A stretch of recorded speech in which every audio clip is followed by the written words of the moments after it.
As we continue our survey of molecular transport, it's instructive to think about the cells that are doing this molecular transport like little mini businesses. If you were running a business and you had to ship items, you would want to ship those items as cheaply as possible.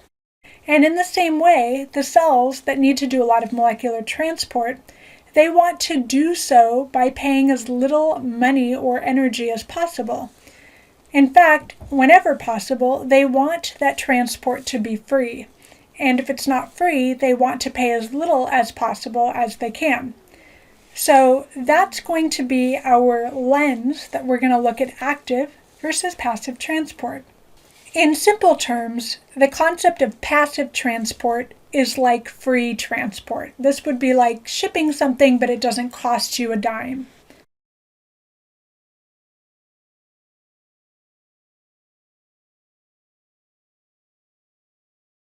The reason why it is free is because we're relying on the natural motion of molecules. And as molecules move around, they naturally spread out. We've given this a term. We call it diffusion. So diffusion is a passive process that the cell does not have to pay for, and therefore it is a type of passive transport. Now, diffusion actually has several subcategories to it. One is called simple diffusion.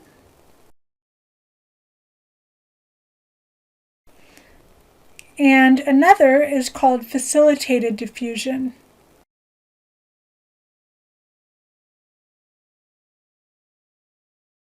Simple diffusion is the process of any sort of diffusion that does not require the help of a membrane transporter. So there's really kind of two types of simple diffusion. If we have a cell or a container or a box or anything like that, and we have a bunch of molecules in the cell, but they're all concentrated on one side, as they naturally move about in the cell, they will spread out, and that is an example of simple diffusion. It doesn't require any help to do this. If we instead take a membrane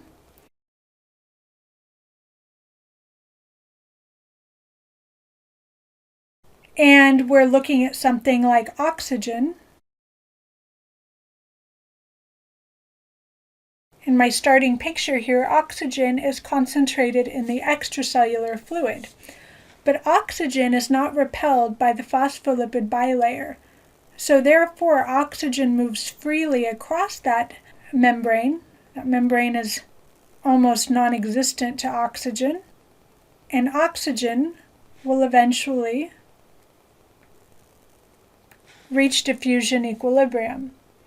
That's also a type of simple diffusion because allowing oxygen to diffuse does not require the help of a channel or a carrier protein.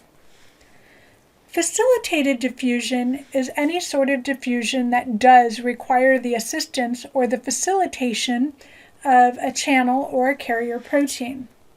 So let's consider this example. Here, I've drawn another phospholipid bilayer, another membrane, but I have potassium concentrated in the intracellular fluid.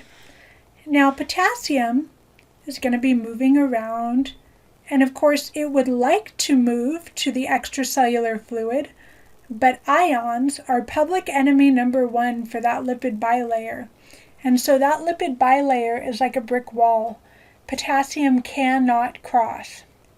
If I want to allow potassium to diffuse, I'll need to give potassium safe passage across that plasma membrane.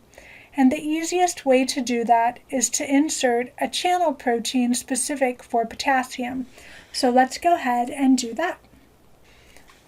So I've drawn an open channel, and now potassium is allowed to diffuse through that lipid bilayer until potassium reaches diffusion equilibrium. So this is an example of facilitated diffusion. So facilitated diffusion is going to require either a channel or a carrier protein to occur.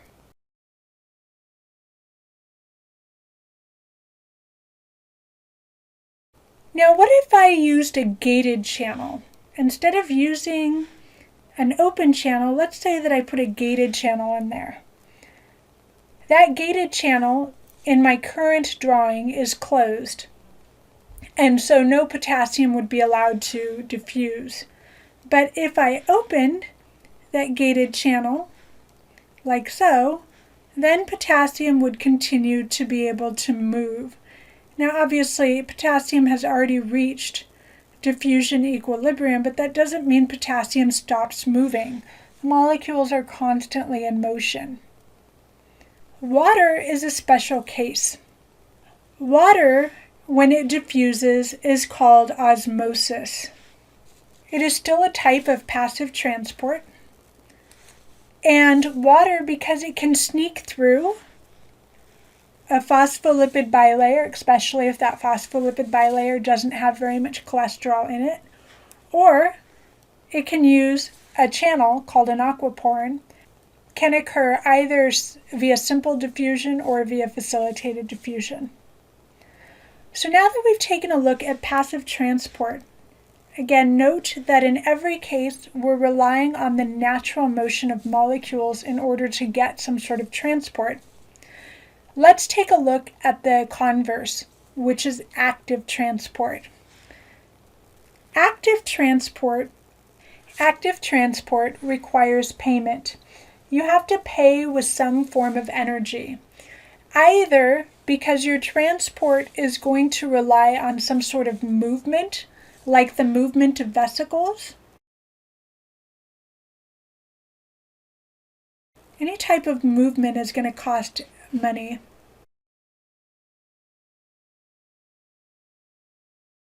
Or because we're trying to put molecules where they do not want to be.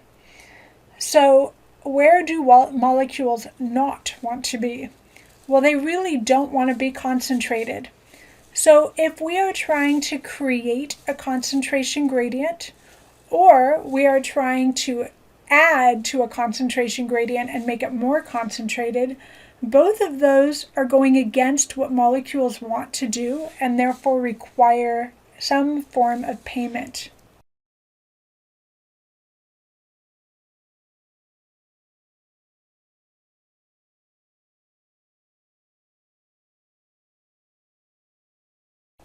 So, what types of energy are available to pay for active transport?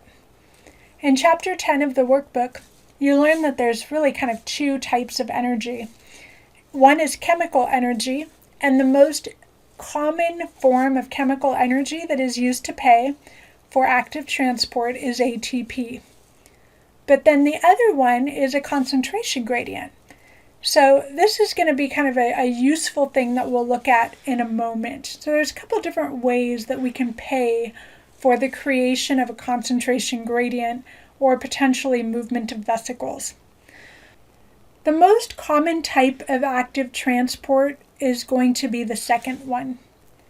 If we want to create or enhance a concentration gradient, we are absolutely going to need some sort of membrane protein that does transport. And moreover, it's going to need to be a carrier protein.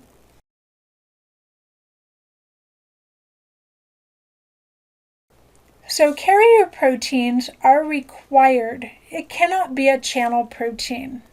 Well, why can't it be a channel protein? Well, let's take a look at that. I've taken an image from the book and I've modified it a little bit by adding more of these red dots to our image.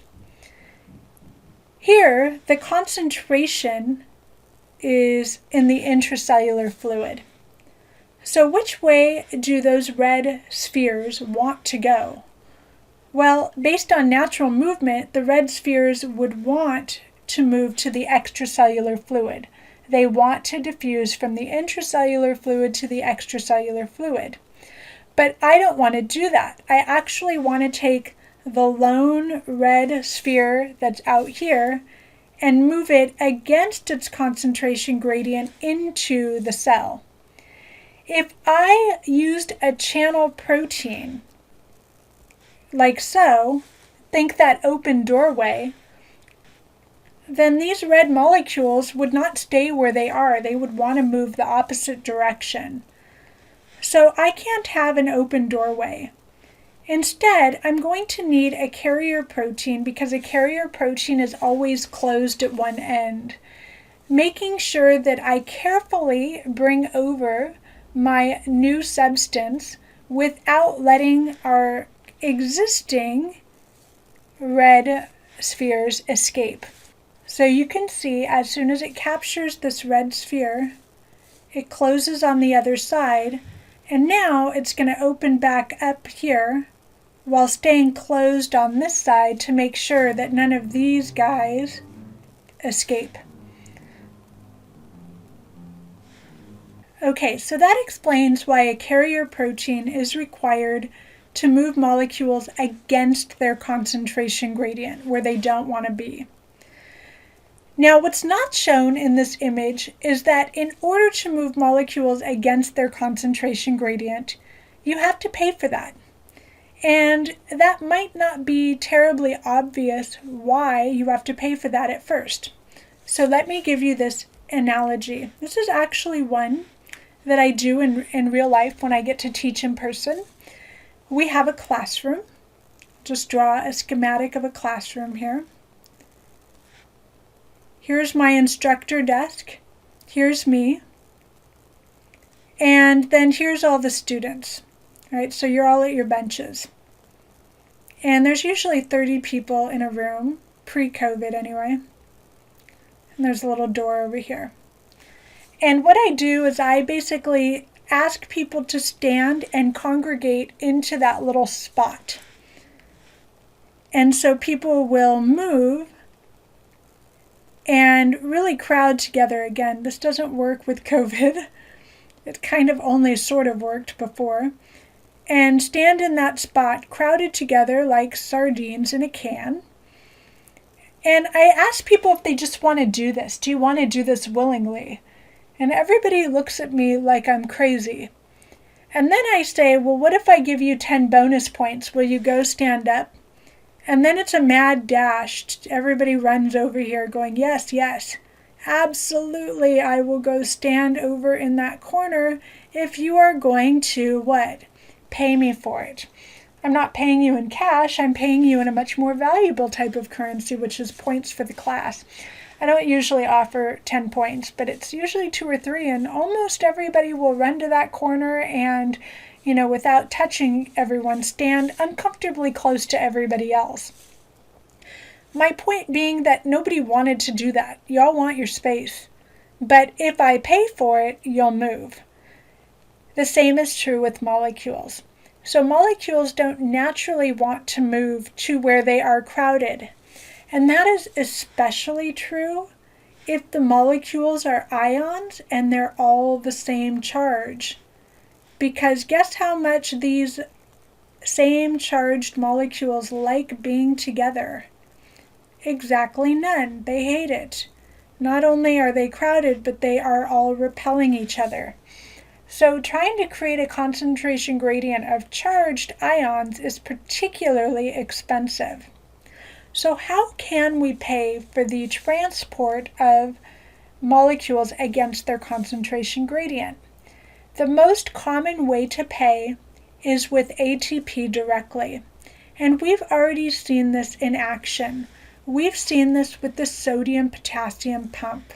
The sodium-potassium pump spends 1 ATP to kick out 3 sodium ions and bring in 2 potassium ions. And as we are going to see, that sodium-potassium pump is so important to so many physiological processes. So you absolutely must know that sodium-potassium pump. But notice the energy to move those 5 ions is by spending 1 ATP directly. So if you are a transporter, a carrier protein that cashes in ATP to move molecules against their concentration gradient, you are usually called a pump. So pump, think of like pumping water, like maybe against gravity. And we call this primary active transport.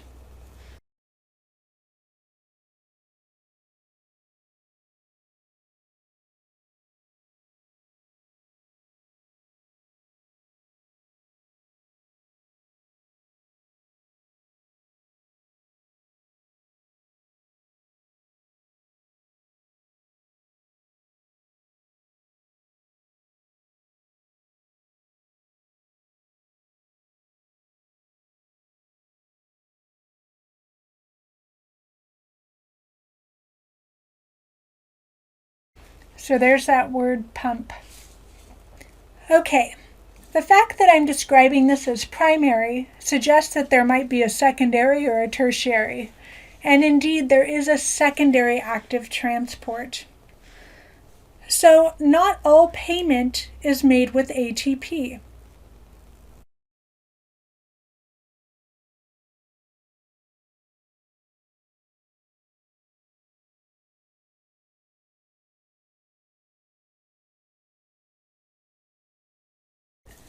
So not all forms of energy payment are done directly with ATP.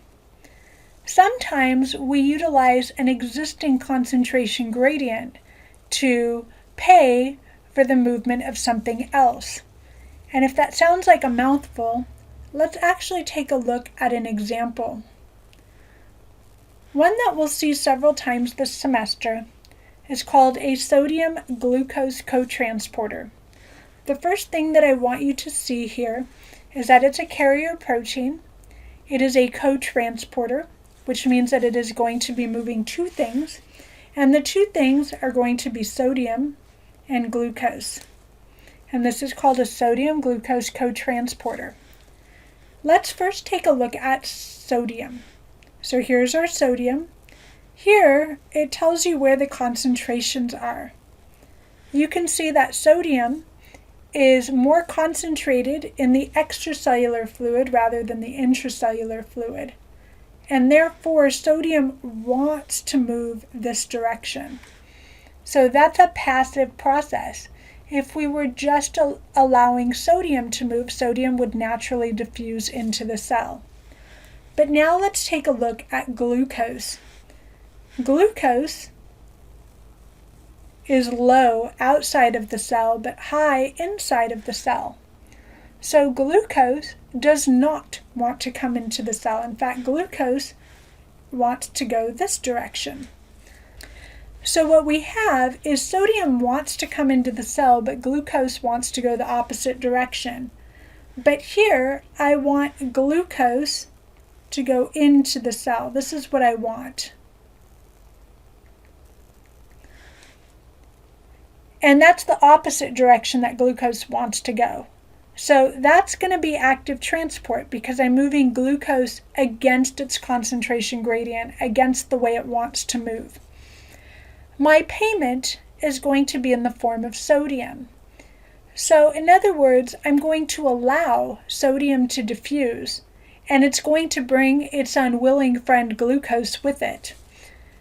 The analogy that I'll use here is like going to a party where maybe you have a best friend that really wants to go, and you absolutely do not want to go. But your best friend wants a wingman or a bathroom buddy or, maybe a designated driver or something. And so your best friend says, please, I'll love you forever. I'll be your best friend forever if you go to this party with me because I don't want to go by myself. And so you unwillingly go along. Your best friend is really driving that attendance, but because you're a good friend, you're going to be the unwilling chaperone. And so in the same way, sodium really wants to come into the cell, and it's going to bring its unwilling chaperone glucose with it. And this transporter is designed in a way that both have to move in order for the transport to work. So let's take a look at these. So the first thing that happens is sodium is going to bind. When sodium binds, that opens up a spot for glucose and glucose is naturally attracted to that spot. And once glucose binds, then what's going to happen is that's going to induce a conformational change where those two sides of that carrier protein are going to come together and close. And you can see that here. You can see the close. And now when they close, that ends up popping off both the sodium and the glucose, and they have nowhere to go but inside of the cell. So this is referred to as the sodium glucose cotransporter. It is a type of secondary active transport where instead of paying for this transport of glucose with ATP, we're paying for it by allowing sodium to diffuse. So let's go ahead and add that to our list. So let's come back up here to the secondary active transport and describe this.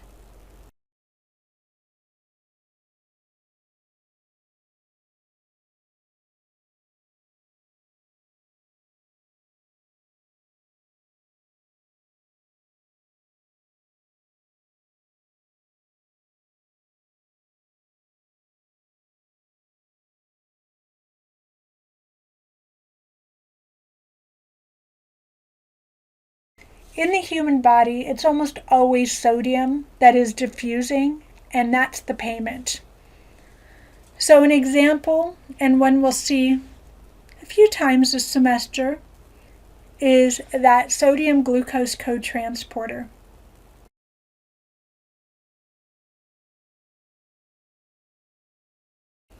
And one thing about secondary active transport is that it's always going to use a cotransporter.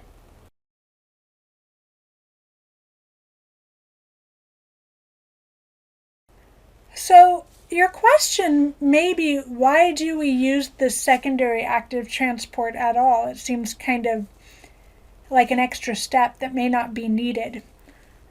But remember, the cell's number one goal is to get all of this transport done as cheaply as possible. So ATP is often not the cheapest route. Let me give you an example to demonstrate why secondary active transport even exists. So we're very familiar at this point with the idea of ATP kind of being like money, where we think of it as the cell's general currency. And active transport requires payment, just like shipping parcels requires money. And so if we wanted to move glucose into the cell, I'm going to need to pay for it. Now, let's say that I pay for it with ATP directly. 1 ATP is required to move 1 glucose molecule across. So if I want to move all 3 of these glucose molecules into the cell, how much ATP would that require? Well, let's see. 1 ATP, a second ATP, and a third ATP. So to move all 3 glucose molecules into the cell, it's going to take me 3 ATP molecules.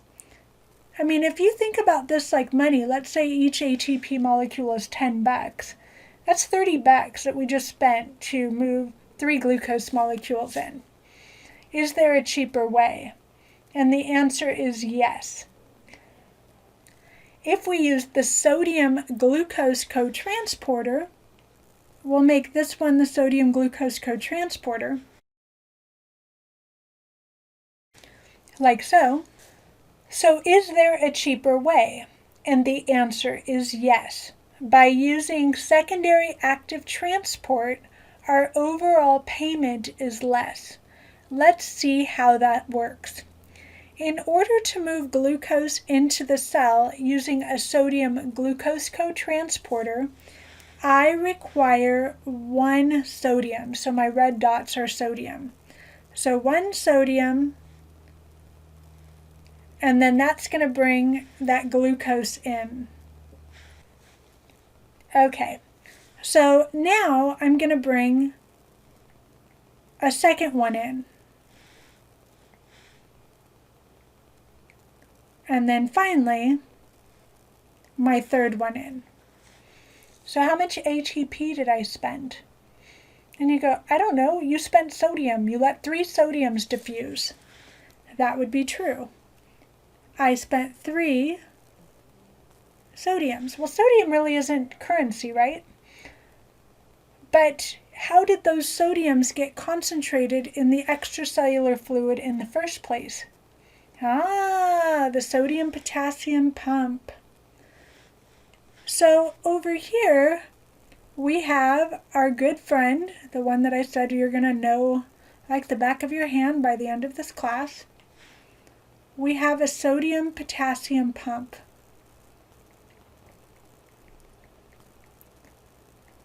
And the sodium-potassium pump kicks out 3 sodiums per ATP.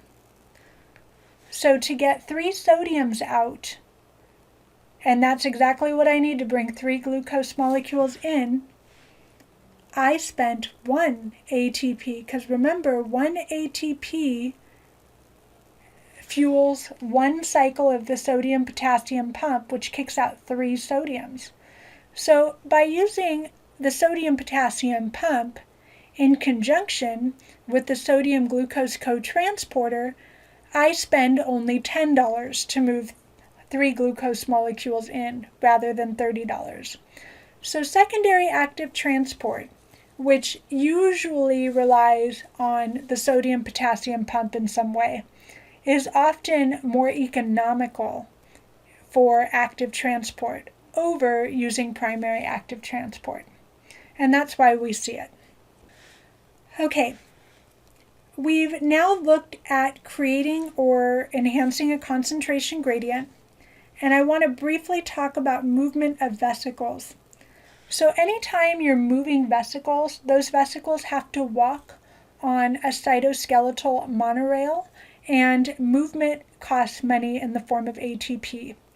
So this is our bulk transport. This is exocytosis, endocytosis. We've seen this briefly in the workbook, but just so that we can see it again, endocytosis is the process of invaginating a membrane and bringing something into the cell, like right here. So exocytosis is the opposite. This is where we're taking a vesicle and fusing it. Both endocytosis and exocytosis, regardless of whether or not you're creating a concentration gradient, are types of active transport because it requires the movement of vesicles, and moving vesicles cost money. This table from your textbook summarizes active and passive transport. In my class, I would never test you on some type of flow chart like this, but I do think it's useful to go through and read it all and make sure it makes sense. So why don't you pause the video, take a look at everything that's on here, and make sure that it jives or aligns with your understanding of active versus passive transport.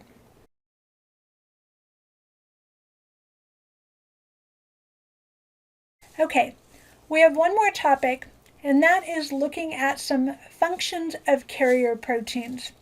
So carrier proteins can be used either in passive transport or active transport. And carrier proteins have some specific qualities or characteristics that need to be addressed. Carrier proteins, because they are so specific and selective, show a lot of similarities with enzymes actually. So let's go ahead and describe these 3 properties.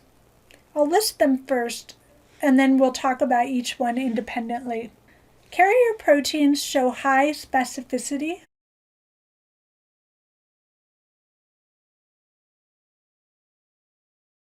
They are subject to competition.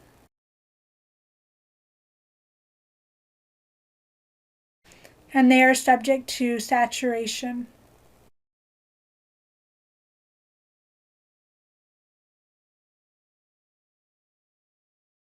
So by specificity, what I mean is that they are very specific in what they will carry across. So I've quickly drawn up a carrier protein, and notice that we've got a triangle here that's going to fit really nicely into that spot. So this carrier protein will probably carry that triangle protein across, but the square doesn't fit. So this is very similar to enzymes and their relationship with substrates. Now, even though carrier proteins are pretty specific for what they will transport, if something else that is highly similar will fit into that spot there, then it may also bind to that carrier protein. And so carrier proteins are subject to competition from highly similar molecules.